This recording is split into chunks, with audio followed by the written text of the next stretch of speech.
मां मनसा ITI YouTube channel में आपका बहुत बहुत स्वागत है दोस्तों।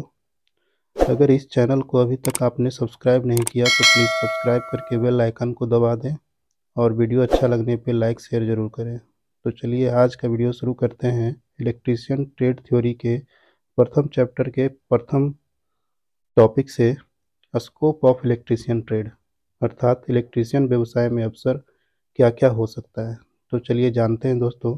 जहां एक और इस व्यवसाय से उत्तीर्ण होने पर आप स्वरोजगार कर सकते हैं या प्राइवेट गवर्नमेंट जॉब की तैयारी कर अच्छे जॉब प्राप्त कर सकते हैं, वहीं दूसरी ओर आप चाहें तो हायर एजुकेशन प्राप्त कर और भी अच्छा भविष्य बना सकते हैं दोस्तों। तो सबसे पहले बात मैं करता हूं स्वरोजगार के अवसर पर।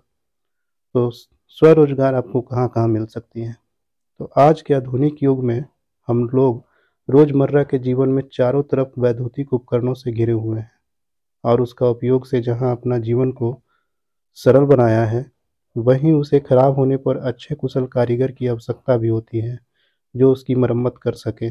इस प्रकार आप अपना स्वरोजगार के अवसर को तलाश कर अपने रुचि अनुसार काम शुरू कर सकते हैं, जैसे घरेलू और औद्योगिक वायरिंग का काम करके अपना और अपने साथ कई लोगों को रोजगार उपलब्ध करा सकते हैं दोस्तों। उसी प्रकार से आप चाहें तो इसमें और भी बहुत सारे क्षेत्र हैं, जैसे वैद्युतिक उपकरण और मशीनों की मरम्मत का कार्य कर भी आप अपना रोजगार शुरू कर सकते हैं दोस्तों। इसके अलावा आप चाहें तो इलेक्ट्रिकल पैनल बोर्ड को इंस्टॉलेशन अर्थात स्थापना करने का कार्य भी कर सकते हैं। यह बड़े बड़े फैक्ट्री में या मॉल में, रेस्टोरेंट में स्थापित की जाती है। वहीं अब बात करें बाइंडिंग का काम भी आप कर सकते हैं। तो वाइंडिंग में सबसे पहले मोटर वाइंडिंग का काम भी आप कर सकते हैं। ट्रांसफार्मर चाहे छोटा बड़ा हो, फैन का वाइंडिंग, इस तरह से वाइंडिंग का काम भी बहुत बड़ा विस्तृत क्षेत्र में है। अब बात करते हैं गवर्नमेंट जॉब की अपॉर्चुनिटी आपको कहाँ कहाँ मिल जाती है। तो सबसे पहले इंडियन रेलवे में असिस्टेंट लोको पायलट अर्थात एएलपी और टेक्नीशियन जैसे पोस्ट, और अब तो ग्रुप डी के लिए भी आईटीआई होनी चाहिए दोस्तों। तो यह देश का सबसे बड़ा नियोक्ता उपक्रम है जहां आईटीआई वालों के लिए सबसे अच्छी वैकेंसी देखने को मिल जाती है दोस्तों।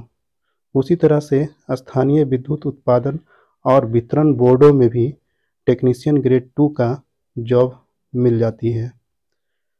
यह एक निजी क्षेत्र का उपक्रम है दोस्तों, पर जॉब में फैसिलिटी बिल्कुल सरकारी जैसा ही देखने को मिलता है दोस्तों।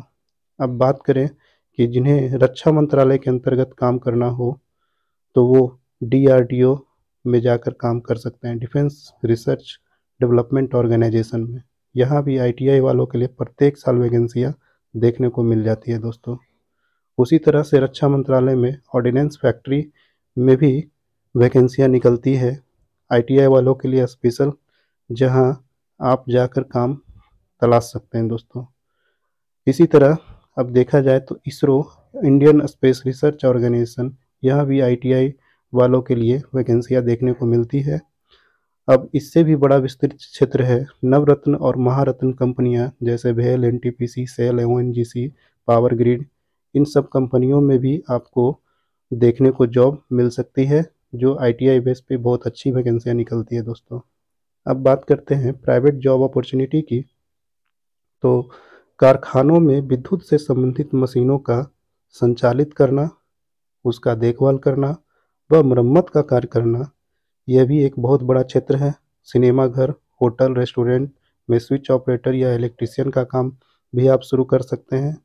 अब बात करते हैं हायर एजुकेशन का अवसर आपको कहाँ कहाँ मिल जाती है। तो सबसे पहला एनआईओएस से 10+2 कर सकते हैं। इसके लिए आईटीआई में 2 वर्षीय प्रशिक्षण में प्रथम वर्ष उत्तीर्ण होना चाहिए, जिसके बाद आप अपने आईटीआई संस्थान में जाकर एनआईओएस अर्थात national institute of open schooling से आईटीआई 10+2 के लिए होने वाली केवल हिंदी इंग्लिश की परीक्षा फॉर्म भरकर उसमें सम्मिलित हो सकते हैं दोस्तों। इस तरह से आपका 10+2 भी कंप्लीट आईटीआई के साथ हो जाती है। अब दूसरा है डिप्लोमा इंजीनियरिंग लेटरल एंट्री से करने का, अर्थात पॉलिटेक्निक 2 वर्षीय। इसके लिए आप 2 वर्षीय आईटीआई उत्तीर्ण होने के पश्चात प्राइवेट या सरकारी किसी भी संस्थान में लेटरल एंट्री से फॉर्म अप्लाई कर 2 वर्षीय डिप्लोमा इंजीनियरिंग संबंधित ब्रांच से कर सकते हैं। डिप्लोमा 3 वर्षीय के कोर्स होता है दोस्तों, पर 2 वर्षीय ITI के बाद इस कोर्स में 1 वर्ष का लाभ मिल जाता है। अब बात करें सरकारी या प्राइवेट औद्योगिक इकाइयों में शिक्षुता प्रशिक्षण अर्थात अप्रेंटिसशिप ट्रेनिंग की, तो इसके लिए आप NSC अर्थात नेशनल अप्रेंटिसशिप सर्टिफिकेट के लिए आप अप्लाई कर सकते हैं, जिसके लिए एक आधिकारिक वेबसाइट बनाई गई है, वहां से आप अप्लाई कर सकते हैं। अब बात करें CTI अर्थात CITS कोर्स में एडमिशन की, तो CTI पहले इसका नाम हुआ करता था, अब इसका नाम CITS कर दिया गया है अर्थात craft instructor training scheme. Hindi में इसे शिल्प अनुदेशक प्रशिक्षण योजना कहते हैं दोस्तों। इस कोर्स में एडमिशन ITI डिप्लोमा BTech के बाद मिल जाती है। यह कोर्स 1 वर्षीय होता है, जिसका सिलेबस संबंधित ITI ट्रेड के जैसा ही होता है। यह कोर्स ITI में टीचर अर्थात इंस्ट्रक्टर कह सकते हैं या ट्रेनिंग ऑफिसर भी कह सकते हैं, हिंदी में इसे अनुदेशक कहते हैं, के बनने के लिए ही होता है। इस कोर्स को आप देश के विभिन्न सरकारी और प्राइवेट संस्थानों जैसे NSTI ITOT से कर सकते हैं। इस कोर्स में दाखिला लेने के लिए प्रत्येक वर्ष ऑल इंडिया स्तर पर इंट्रांस एग्जाम आयोजित किया जाता है, जिसका आधिकारिक वेबसाइट नीचे दिया जा रहा है दोस्तों, इससे के माध्यम से आप अप्लाई कर सकते हैं। तो उम्मीद करते हैं यह वीडियो आपको बहुत ही अच्छा लगा होगा। अगर ये वीडियो अच्छा लगे तो प्लीज़ सब्सक्राइब करें, लाइक करें, शेयर करें। अब मिलते हैं अगले टॉपिक के साथ नेक्स्ट वीडियो में, safety rule and safety science. तो थैंक यू वेरी मच दोस्तों।